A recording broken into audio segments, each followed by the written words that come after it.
local forecast on the Weather Channel.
Severe storms overnight spawn a rash of tornadoes that have crippled the southern plains. At least 40 people are dead in Oklahoma, 5 in Kansas, and more than 500 people are being treated at area hospitals. The damage to property is staggering. Reports of 2,000 homes being destroyed in both Oklahoma and in Kansas. The system responsible is menacing places farther east today, and at least 1,000 homes are damaged. Good afternoon. Welcome to this edition of Weather Center. Severe weather threatens the central U.S. again today. Already there are a number of active warnings and watches, including tornadoes on the ground. Let's get the latest now from Mike Bono in the Forecast Center. Mike?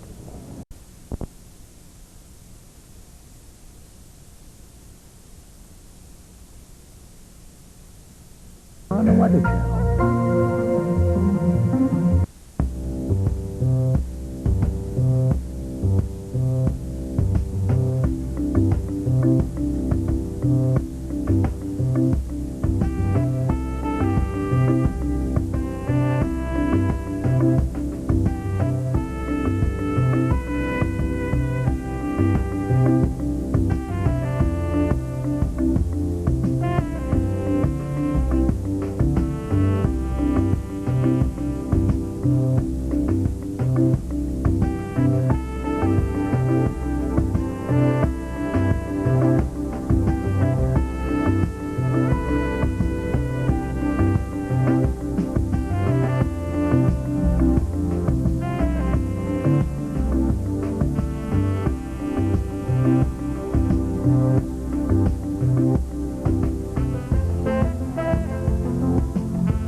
Coming up, get the forecast for the next 7 days in your local forecast on the Weather Channel.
Well, we have a couple of areas to watch.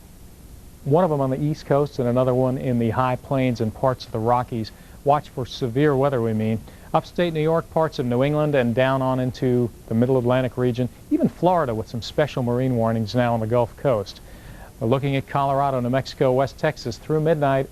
Vulnerable toward getting large hail and damaging winds. And with that, we also have a severe thunderstorm watch in New Mexico. To the south, we've got a tornado watch. Large hail, damaging winds, possible tornadoes locally north of El Paso, and dangerous lightning throughout the entire area, especially for the hikers. The early Memorial Day hikers that could be out would be in peril with this lightning coming on in. Also in upstate New York, you're in peril with some of the lightning going on there, and in New Jersey, Camden, Gloucester counties right now, and Cumberland County, New Jersey, with severe warnings. And now some flood warnings are coming out in parts of Connecticut, New London County, coming in with a flood warning, and also in Mercer County, New Jersey. Down to Norfolk, Virginia, still the potential for damaging thunderstorms. Solid area of rain in New York, eastern PA, even parts of northwest PA right now, raining hard. Southern New England, but scattered, in some cases, intense thunderstorms in the Hatched area. And in a lot of Colorado and New Mexico, a real concentration of storms, which we'll get to. In the tri-states surrounding Philadelphia, flood watches are in effect. Again, Mercer County, New Jersey, with a warning right now. And even in Litchfield County, Connecticut, one of your rivers is running out of its bank. Having a rather mild weather day on this latter May afternoon. It's cooler and not near as muggy in the southeast, while in the northwest, you're wondering about more record warmth. Again, that's all coming up. First of all, though, the northeastern storms. In New York City, you've been right in the middle of it much of the day today. There have been a few breaks, but generally it's been wet in the Big Apple. You've been getting soaked with gusty winds, and it's been rather chilly.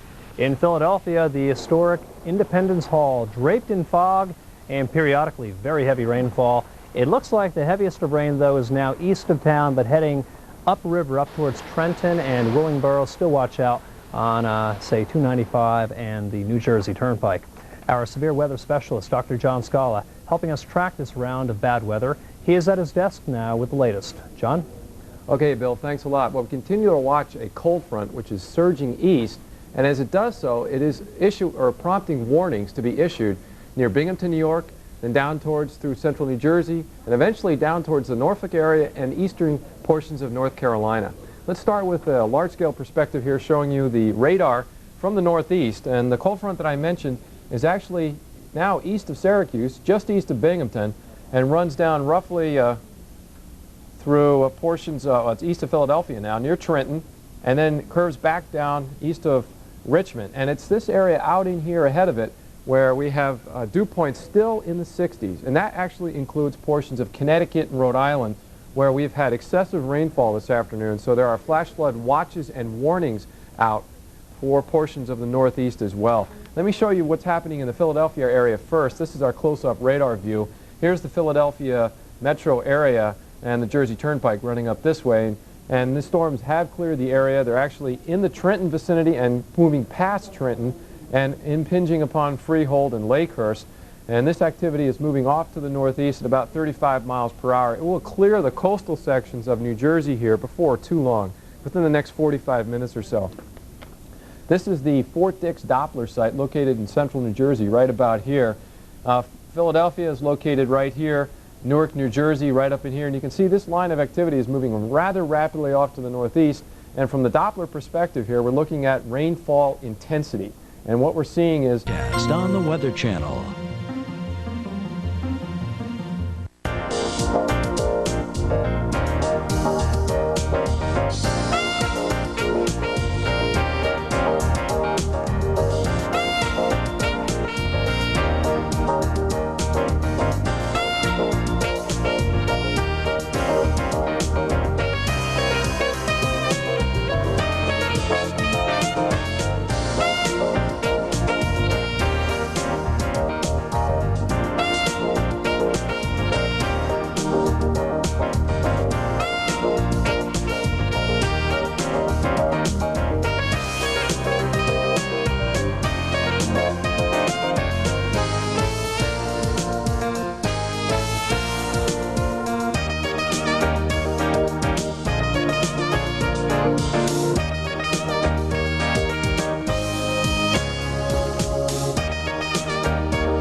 forecast on the Weather Channel.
By people who understand it. So get the story from the experts. The Weather Channel, keeping you ahead of the storm. Break.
Phoenix metropolitan area. We'll show you that graphically momentarily. First up, though, the tropics in early July starting to heat up as well. For more on that, let's go to our tropical expert, John Hope. John? Thanks, Bill, and good afternoon, everybody. Yeah, it is a little bit active out there for July. We see a little development out here in the Atlantic Ocean. We don't very often see anything develop out there quite as early as this. As a matter of fact, we've had just a few storms develop there over the last 100 years or so. But that is a tropical wave. It's about 1,300 miles east of the Lesser Antilles. Another tropical wave right over the Antilles, that's creating some rain there. This is all associated with an upper low, no development there, and showers in the northwest Gulf and the southwest Gulf, but no development expected in the Gulf of Mexico. So what I want to do now is to focus in on this area here. This is our tropical low. It's 1,300 miles east of the islands. Now what we've noticed during the day is that it has become a little bit less impressive in that we've lost most of the reds and the yellows, indicating where the cloud tops are highest and where the precipitation is likely the heaviest. Now, that doesn't always mean that the system is weakening, but certainly it hasn't strengthened any. We can look at a visible picture. We still think that this has a possibility of becoming a tropical depression, but we would say that that has been delayed a little bit. Early this morning, there was some thinking that it might be a tropical depression by late this afternoon. Now it doesn't appear as if that's going to be the case because it just isn't quite well organized enough. But it'll take about 3 days for this to get to the island, so it does have the potential still to develop, so we need to watch that very carefully, and of course we're going to do that for you as time goes by. As I mentioned earlier, we've had just a few storms, 5 as a matter of fact, developed between 1886 and 1998. That's 112 years. So it only happens that you get a storm out there about once every 25 years, the first 10 days in July. So it is a bit of a rare event at that. Now this is beginning to get over warmer water out here. Temperatures well up above 80. 80 is about the threshold value that we have to have for tropical storms to either thrive or to develop. As we turn our attention to the coast of Africa, heading in western New York and cutting down to south of the Chicagoland area. So this is another area we are going to continue to monitor. And as John mentioned, the eastern Pacific Ocean pretty quiet as well. But that is another region that tends to be pretty active in the early to middle portion of this month of July. There's our brand new severe thunderstorm watch. Looks like the Phoenix metropolitan area, Scottsdale under that watch, another watch in the Atlanta metro, and more now running from roughly the Ohio-Indiana border all the way to about Portland, Maine. This is all an area under a severe thunderstorm watch. So interstates impacted, including Interstate 91. I mention that because we just had a report of a 53-mile-per-hour wind gust in Lebanon, New Hampshire, also a 52-mile-per-hour gust on I-87 in Albany, New York. So big storms in the Connecticut and the Hudson Valley in this very warm sector of air just ahead of the front. Behind it, a very delightful day in Minneapolis and Madison, and now getting into the Detroit metropolitan area. But I do want to emphasize big storms are on the rampage coming across Vermont into central New Hampshire. Watch out here on I-93 around the Plymouth area. Likewise, storms on Interstate 90 and cutting into Albany. More storms now around greater Binghamton, New York. And yet another line out here by Rochester and Irondequoit, back to about Lockport north of Buffalo. This is probably pretty close to the front. Could be some hail and high wind heading southeast. You want this too.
Pennsylvania. But then we head here to Boston, and it doesn't look like much. I mean, most areas have died down, but when we hone in here a little bit closer, we had a storm move right over the city. In the present time, it is pushing out into the Atlantic, but as this storm blew through downtown Boston, a 74-mile-an-hour wind gust, that's hurricane force, at Logan Airport. Big gust front blasting through, lots of lightning and a lot of heavy rain as well. Again, that is now pushing out into the Atlantic, and things should calm down in and around Boston. Still a pretty big thunderstorm just west of York, Pennsylvania. Let's get in here a little bit closer around Washington, D.C. There have been some delays reported out here at Dulles International Airport. That's where the rain is. Not so much in Washington itself. Around the Beltway, it is just a light rain with the heavier downpours southwest and west of town along Interstate 66. This is where most of our heavy rain is right now, is in eastern North Carolina through New Bern and right on down into eastern South Carolina around the Columbia area, from there along I-20 over to Florence, and then right on down to Conway and Myrtle Beach. Still some heavier downpours, and also we're talking about some thunder and lightning thrown in there. Atlanta, you had your rain a little bit earlier in the evening. Now most of the action is farther west over into Alabama. This is what it looked like around Atlanta about mid-afternoon, late afternoon, as the sky started to open up. We had a lot of lightning, as you can see there, and some very heavy downpours, but it was variable. There are some areas around the city that got maybe 1/10 of an inch of rain or less, and a few spots, like at Marietta, picked up well over an inch. But again, that is all quieted down now. Most of the heavier action has shifted into parts of Alabama. Looks like the rain in Mississippi and Louisiana dying down as well. Warren talked about some of the heat ahead of our system in the northern plains and in the Rockies. We still have that monsoon to deal with, although most of this rain has died down earlier. Some flooding in and around Tucson, but those thunderstorms appear to have died down. Still a little bit rainy around Denver and Boulder and on up toward Fort Collins and even up towards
Summer thunderstorms still brighten up the radar screens on a very, very hot afternoon as heavy rain and wind arrives into some areas. Hello, I'm Paul Emmick, and welcome to this edition of Weather Center. It's being sponsored by the Carrier Corporation. And I'm Mike Seidel. Thanks for joining us on this very hot afternoon for most of you. We'll bring you up to date on the storms. We do have some severe weather to talk about, plus your Friday forecast to get you into the weekend. But first, this heat wave, which continues to affect most of us. Yeah, most everybody. A little hot under the collar, a lot of stress out there. The showers and thunderstorms continue to cool us off in a few spots. Paul will have more on that severe weather in just a minute. But as far as the atmosphere goes, there's not a whole lot of hope for cooling rain this afternoon where you'd like to cool off. The hottest weather in the country right now, right here around St. Louis and Kansas City, right smack dab in the middle of the country. But just about everybody is hot, all the way from Big Sky Country to the southeast and to the Gulf Coast. In fact, this has been a killer heat wave so far. It's hard to escape this heat. We've had numerous fatalities, now over 60, and the sun continues to bake us. That combined with a very oppressive summer humidity. Just like that guy, you're sweating. Few clouds out there, a few thunderstorms, but for a majority of us, it's sit in front of the fan or the air conditioner. The air conditioner is the best way to go, but if you can't afford air conditioning, maybe you want to go to the mall or the theater in the middle of the day to stay cool, or the local library, and just read a good book and try to remain calm in this very oppressive and stressful situation. High pressure continues to be anchored across most of the country, and there's really nothing to break down this heat ridge until we get into the weekend and we'll have a cool front move through the area. But until that happens, and until you in Chicago and Minneapolis get some relief from this long-standing heat wave, it's another scorcher. These are the actual temperatures. The actual temperatures. 102 in St. Louis, 100 in KC, and 100 in Des Moines. Now, we want to throw in the humidity. Not that we need to, but we have to, because that's how it really feels outdoors when you mix the humidity in with that high temperature. We measure the humidity with a dew point. Dew points in the mid-70s for the most part. The heat index values now topping out at 116 in Lincoln, 113 apiece in St. Louis and Kansas City. This is a very dangerous number. You need to take it easy, try to remain cool. If you can, stay indoors, avoid the outdoor heat, drink plenty of water if you're going to be outdoors or indoors, wear a hat and the sunscreen, and check in on the pets and the elderly, and by all means don't leave the kids or the pets or anybody in a car for more than a minute, because the cars really heat up this time of the year. Southeast, not quite as hot in Atlanta and Birmingham, but we make up for it with the dew point in Birmingham at 77, so the heat index value again in what we would consider the danger category between 105 and 115 across a wide area, about where you were yesterday in Little Rock. About the only spot where it's a little bit cooler and a little less humid is the Northeast. We've had a series of disturbances come through. Here comes another one moving through the lakes. Each of these contain a little bit of cooler air aloft and at the surface. That leads to the higher chance of clouds developing, cutting down on the insolation or the sunshine, and it increases the threat of some thunderstorms and showers. Not a whole lot to talk about on the radar. Paul will check it in a minute. But notice the dew point in Burlington, 59, 64 in Philadelphia. So we're running about 10 degrees below what most of the rest of us are suffering from or through. Nice day in Boston, 76 degrees. Not bad in Beantown, 90 in Philadelphia, and 81 in Buffalo. So the heat index is really not a major concern, at least now. But that is going to change very quickly. Tomorrow afternoon into Saturday and Sunday, when we have that front approaching and that wind coming out of the hills and mountains to the coast, it's going to be an inferno in the big cities along the eastern seaboard. Washington, New York, and Boston get set for a very torrid weekend, but then it will quickly be cut off by a front Saturday night, I should say Sunday night and Monday. Recapping the heat, the worst of it in mid-America right now, 104, the last check in Kansas City. That's the actual air temperature. These values for Friday, again, above 105 where you see the red. Some of the safety tips, again, wear the light-colored, lightweight clothing.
Well, right now we have some dry weather across the country with a few showers beginning to pop up. And if you're looking for any break from this relentless drought, areas of the east, well, we're out of luck. Let me show you what's going on as we look out across the country. We do have some showers and thunderstorms into the southwestern United States. Right now, though, more recently, rain showers have developed across the coastal areas of southern New England, southward, right on back on into New Jersey.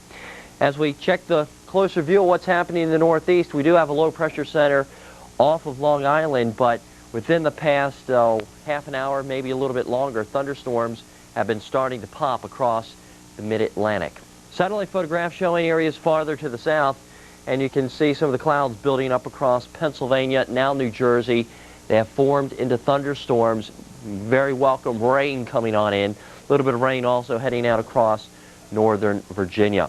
Satellite photographs showing the clouds. The temperatures under the clouds will be kept down just a bit, especially once those cooling rains start.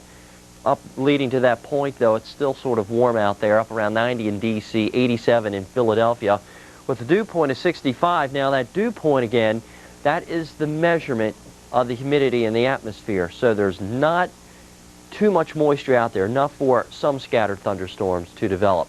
Earlier today, we had a chance to talk with the governor. Because it is a serious problem. This is the worst drought we've had in 70 years. It's the first time in 35 years we had to put water restrictions in.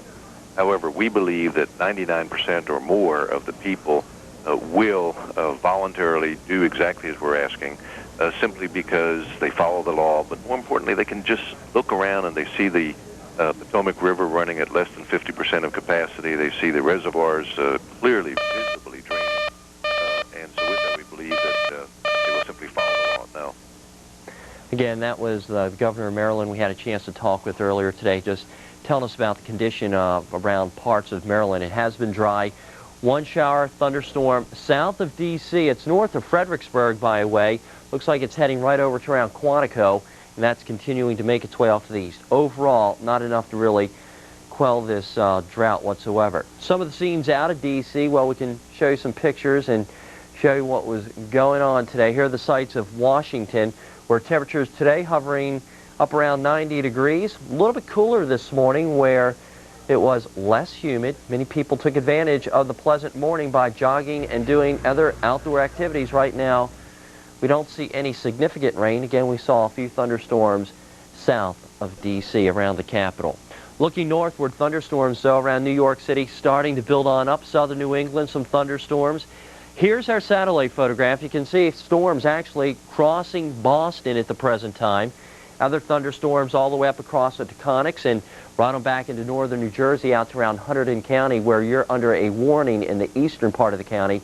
Regional view of the radar showing thunderstorms near Boston back to the east of Springfield, just to the north of New York City, and actually covering a large part of New Jersey. Closer on in around Boston, right now around Boston out at Logan, heavy rain being reported. Suppose it's possible that there's some minor delays, but this storm's going to blow right on past. Then there's some clearing. Thunderstorms still up toward Nashua, right over town it looks like, so possibility of some hail with that one. Other thunderstorms drifting all the way back to around Springfield, so actually a little cluster here. Certainly that's not as nasty as the one right over Boston. Heading down the pike down toward New York City, Stamford look like you're picking up some rain, so if you're heading up southern Connecticut, you'll run into the showers and storms. Rain across the island, also thunderstorms coming in from eastern Hunterdon County, and that, if it continues to press to the east, likely hitting over to around the Staten Island area. So wet around New York City. You need the umbrella. Looking to the southern United States, well, it's another hot, dry, dusty type of day today with temperatures into the 90s, 90 in Atlanta, 94 in Raleigh. It's a long ways from that 104 degrees that we saw several days ago now. 95 in Dallas, not that hot compared to seasonal averages, which are up around 97 degrees this time of year. Throw in the humidity, though, and it feels more like 104 for you in New Orleans, 102 in Brownsville. Through the south, generally dry. We do have storms in Florida, a little bit of rain also into Texas. First of all, into the state of Florida, anywhere from the lake all the way down toward the Everglades, thunder showers today. Latest view of the radar showing the showers and the storms leaving the Miami area over to Fort Lauderdale. Oh, I guess it was about an hour and a half ago. Juno. Don't be the last one to get online. Juno. Everybody's getting it. For your free month of Juno, call toll-free 1-888-822-JUNO.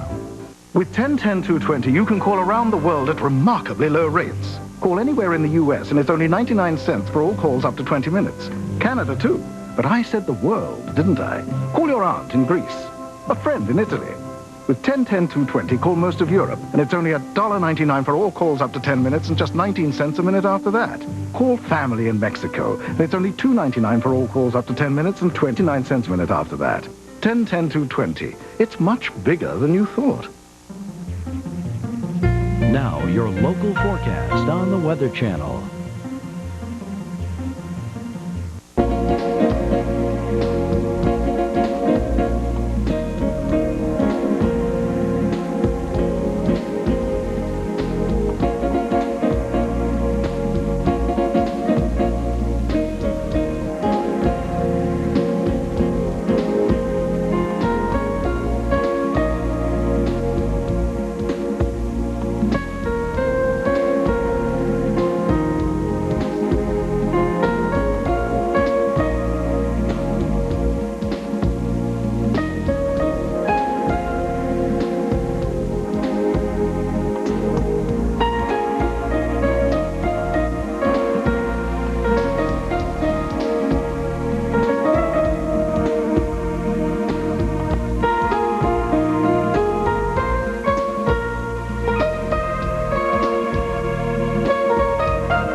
On the Weather Channel.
A good Thursday morning to you. It's now 10 minutes before the top of the hour and time now for Storm Watch, which is sponsored by the Home Depot. Well, some of the big weather stories that we're continuing to monitor today include the blistering heat wave for the southern plain states. Also, there will be a chance for some welcome rains coming up in the near future for parts of the Midwest and the Mid-Atlantic. So that's definitely good news for drought-stricken areas. And we'll continue those top weather stories in just a moment. But first of all, let's see what's happening in the tropics. Now, historically speaking, the last 2 weeks in August and the first 2 weeks in September really mark the peak of the hurricane season. And it's typically during this time of the year that the activity really starts to increase across the tropical realms. And indeed, just within the past 24 hours, we have 2 newly formed tropical depressions. Well, our first tropical depression is TD number 3, has just formed across the southern parts of the Gulf of Mexico, right here around the Bay of Campeche. It's still packing winds of 35 miles per hour, and it's roughly centered about 300 miles southeast of Tampico, Mexico. And it's very, very slowly drifting off towards the west at about only 2 miles per hour. Not a very impressive system, at least for the time being, still kind of poorly organized and ill-defined down here. But at any rate, we see a large blob of showers and thunderstorms, a big blow-up of convection across the southern Gulf of Mexico. We'll be watching this area very closely for the potential for some development, although at least for the next 24 hours or so, not much change in intensity or direction is expected with this particular tropical depression. However, as we go along in time, we're seeing that most of our forecast models are pretty much in agreement, where they take this tropical depression and they take this tropical entity and they continue to pull it off towards the west. And eventually we do think it should be making landfall somewhere in Mexico, and at that point it probably will be dropping some very heavy rains across the region. As we head over towards the Caribbean, it's still looking relatively quiet for most areas. Still lots of showers and thunder showers, though, flaring up right around the coastal waters of Cuba. And yesterday, Cuba really got hard hit. Havana picked up over about an inch to about 2.5 inches of rain for a few places across Cuba. So we had some locally heavy rains across this region yesterday, and still kind of squally and still rather unsettled for today, with a little minor disturbance pulling its way across this region. Also, too, we're seeing more showers and thunderstorms. Though we have our second tropical depression. This one's TD number 4. It is also packing winds of 35 miles per hour, and this one's moving a little bit faster. It's moving to the west at about 15 miles per hour. The latest coordinates have this tropical depression roughly centered 155 miles east-southeast of the Cape Verde Islands. Now, from our satellite perspective, it really looks quite impressive. A monstrous area of clouds and showers and thunderstorms blowing up here and coming off the African coast. And we will most definitely have to watch this area because, historically speaking, this is really becoming a prime zone for tropical development as we move into August and September. So again, things are looking kind of favorable, and we do kind of forecast that there will be some strengthening to be taking place over the next couple of days or so. Modest strengthening will likely be taking place with this, so we'll probably see this turning into a tropical storm over the next couple of days or so. Now, as we shift gears, we head out towards the Pacific. And believe it or not, we still have Hurricane Dora. It is still a minimal hurricane, though, at this point, with winds of 75 miles per hour, moving swiftly towards the west-northwest. Now, the good news with this particular hurricane is that it's not really affecting any land areas. It's just churning up the open waters of the Pacific. And also, too, it's very close to the international date line. And as soon as it crosses that mark, it will be reclassified as a Typhoon Dora. So we'll be watching that to happen here very shortly as well. Again, this is what's left of Dora. It's a long ways away from any land areas. Over here are the Hawaiian Islands. And then just to the east of that, we have another tropical system, Tropical Storm Fernanda, right now with winds of 50 miles per hour, but there is a chance that it might slowly strengthen. Here's Fernanda right here, and then just to the east of that, another disturbed area that we'll have to watch rather closely. Stateside, though, we're tracking a low-pressure system working its way across the Great Lakes.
Now the Michelin TravelWise Report, brought to you by Michelin and your local Michelin dealer.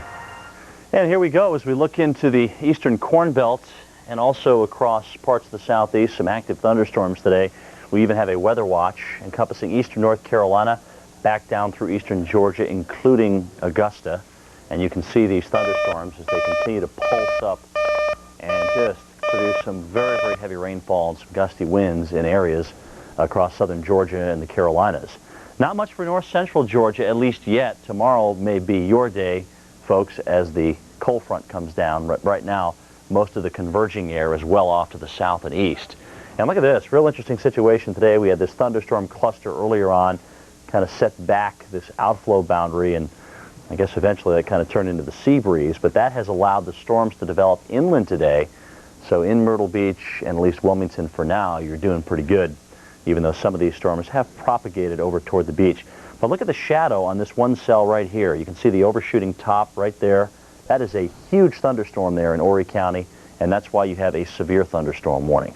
Where's the cell I was just looking at? Right here, right over the R in Myrtle Beach. So just a huge one, and up toward Wilmington, the storms have made their way over toward Wrightsville Beach now. So everybody obviously should be well off the beaches at this point. Storms in north central Florida along the I-10 corridor all the way back through Pensacola Bay and even into Mobile Bay. Mobile County, as a matter of fact, with a severe thunderstorm warning.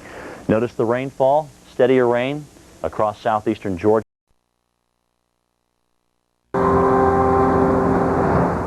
Welcome to Storm Watch. Coming up shortly, I'll have a look at showers and thunderstorms across Philadelphia, even some rain heading up toward New York City.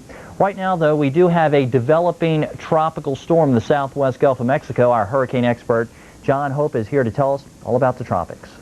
Well, thank you, Rich, and good afternoon, everybody. Yes, indeed, Rich, down here in the Gulf of Mexico, we have Tropical Storm Bret, very close to being a hurricane. We think it will be a hurricane, perhaps as early as tonight or sometime tomorrow. In addition to that, we have a very active tropical depression out in the East Atlantic, and we'll talk about both of those features here. First of all, the latest information at 1 o'clock Central Daylight Time on Bret.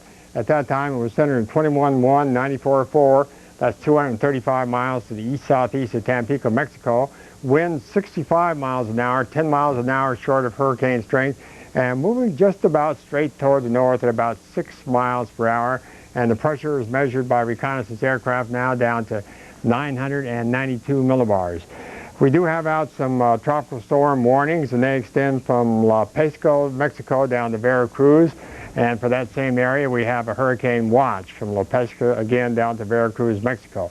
No warnings are out or no watches out for anything in continental United States yet, so please note that. However, the north movement causes a little bit of concern, but right now, we don't want to alert the area in South Texas. It still appears the most likely track is for the storm to turn back more toward the west and be more of a threat perhaps to Mexico than it will be to Texas. But we have to wait another day or so to really clarify that. In the meantime, we would just like folks up, say, in Texas to sort of keep track of this and know that it is there, it is increasing, it's likely to be a hurricane. And every time there's a hurricane, of course, in the Gulf of Mexico, we need to pay a lot of attention to it. Here's the infrared picture, and everything we see out here, the reconnaissance reports, the satellite pictures, all suggest that this is getting better organized and getting stronger as time goes by. Our tropical depression is way out here in the Atlantic. It's 90 miles to the south-southwest of the Cape Verde Islands. Winds just 35 miles an hour, moving toward the west at 9. And it looks as if that west movement is going to continue for quite some time to come. It's going to be with us for quite a long time. We think there's a very good chance that this will become a tropical storm. It's a bit too early to say yet whether or not it might become a hurricane, but it well might. And it is staying now at pretty low latitude, so we wouldn't want to say anybody is going to miss it for sure farther west. Just need to watch it. It's a long ways away. You have several days, nothing to worry about yet, but watch it. Now, as far as the rest of the area is concerned, in the Pacific, we have a little bit of disturbance here on the Pacific side. But first of all, I wanted to show you that in the Eastern Caribbean and the Western Atlantic, just fair weather cumulus. It's just a gorgeous day there. It couldn't be any nicer. And out in the Atlantic, we can just see our depression beginning to come on to this picture. Well, so now we will go to the Pacific for real and talk about just one storm we have left in this part of the world. That's Fernanda, Winds are down to 40 miles an hour. It is moving toward the west about 8 miles an hour. It looks as if it's going to weaken further.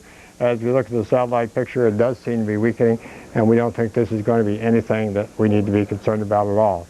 So that's the tropics. So now let's go back to Rich Johnson. Rich?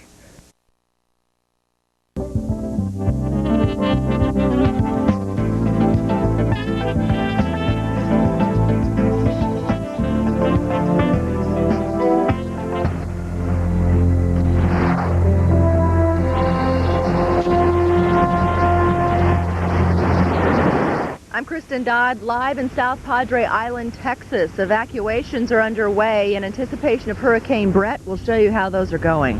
Elsewhere in Texas, we're still suffering from dangerously high temperatures yet again this afternoon. We have complete details on the way.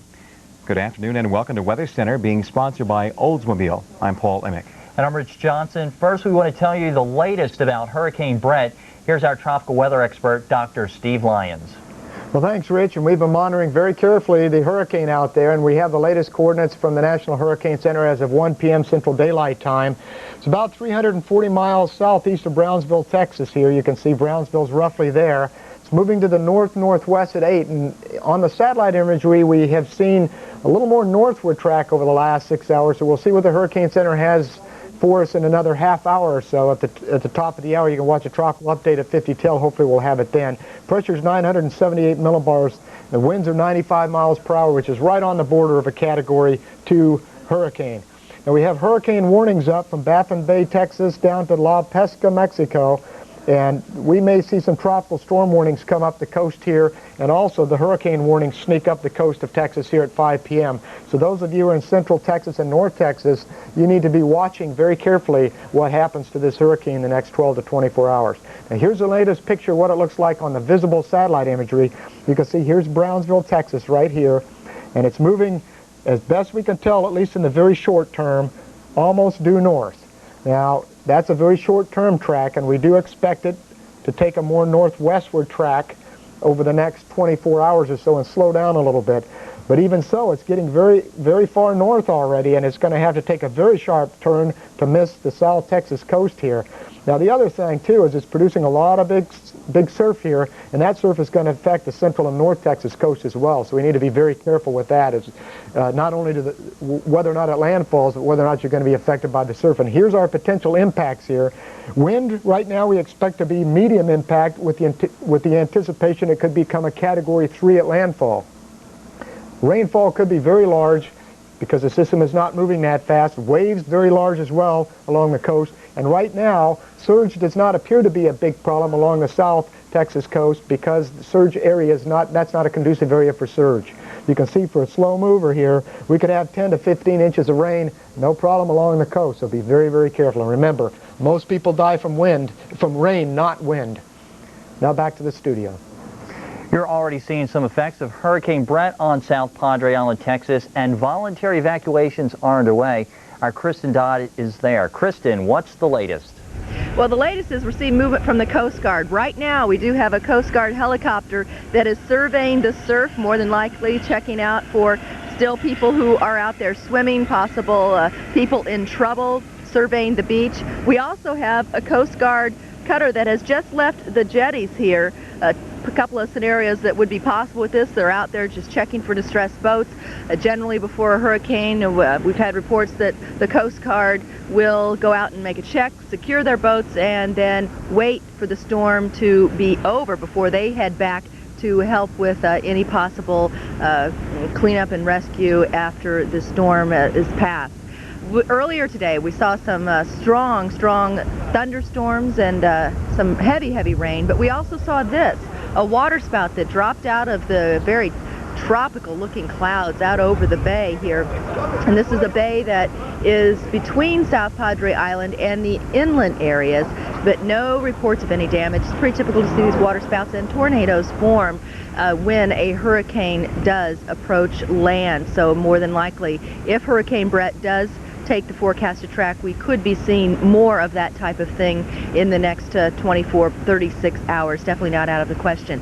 We have seen the evacuations moving across the area. Voluntary at this point, but that may change to mandatory if they deem necessary, if it does appear that Bret is going to be moving across this area. We have had reports that the roads are extremely congested at this point, backed up over the causeway to here, and a normal 5-minute trip through Port Isabel is now taking about 40 minutes. So people are heeding the warning to evacuate early, but we are finding congested roadways.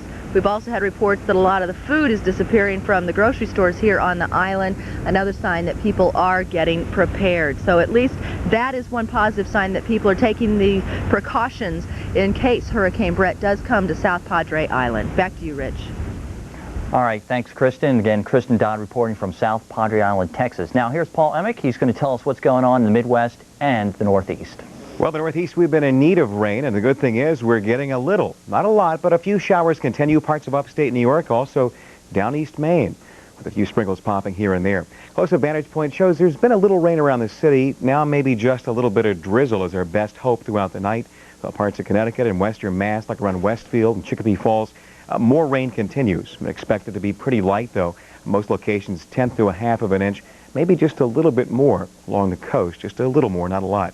Temperatures are down quite a bit. 62 to Boston, 63 toward New York City, 70 toward Philly, a little warmer and brighter, too. Around the Hampton Roads there, 80 for Norfolk. Across the Midwest, a few showers as well. With that, here's Rich. As we look at the southern United States, stationary front, meaning the front is in no hurry to continue its way southward, it is now put on the brakes.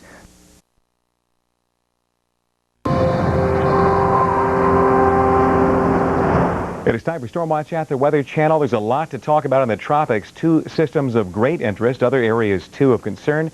Our most imminent concern is Hurricane Bret, now a Category 2 hurricane. To cover that story in great detail, we now go to our expert desk and Dr. Steve Lyons. Steve? Well, thanks, Paul. We've got the latest advisory information from the Hurricane Center, and here it is right here as of 5 p.m. This is 4 p.m. Central Daylight Time, 5 p.m. Eastern Daylight Time. 24.1 north, 95.1 west. That's the new coordinates. That's about 195 miles southeast of Brownsville. Winds have come up to 105 miles per hour. That is now a Category 2 hurricane. Continues to move to the north-northwest at 8 miles per hour, and the pressures come down to 976 millibars. So the system continues to intensify very slowly. Now, the hurricane warnings are still up from Baffin Bay to La Pesca, Mexico, but we now have a tropical storm warning and a hurricane watch from north of Baffin Bay to Port Aransas, Texas. Now, what that means is that hurricane winds are possible within the next 36 hours, and tropical storm force winds are likely within 24 hours up in this area right here. So we're extending those watches and warnings up the Texas coast as the system comes closer to shore. Now, as we look at the latest satellite imagery here, here's Brownsville, Texas, right in through here.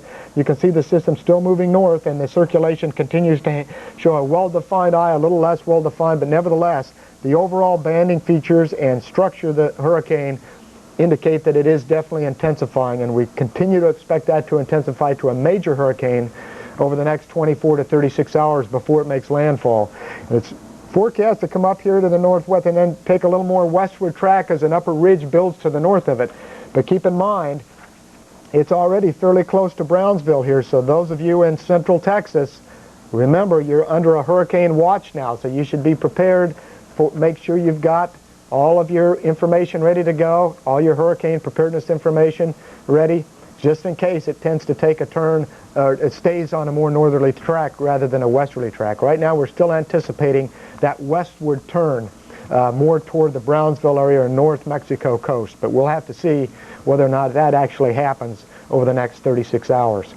Now, as we look at the radar imagery from Brownsville, we can see still a lot of shower bands coming through the area as the northwest edge of the hurricane is already affecting the coast of the United States there with heavy rain. We've had over an inch of rain in Brownsville already, and keep in mind the expected impact in the Brownsville area would be medium impact from wind. See, the surge impact is typically low for any given hurricane, but as we go north toward the North Florida, Texas coast, we have medium impact. So the surge would be more important farther north in the Texas coast if the system is continuing to move more toward the north. We'll have to wait and see what happens on that.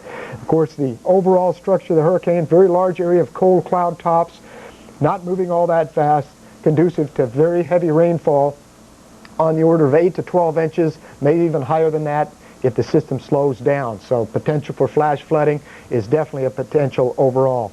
Now, as we look across the remainder of the Gulf of Mexico, not much going on there. The Caribbean, relatively quiet other than a batch of showers there right now that are not organizing.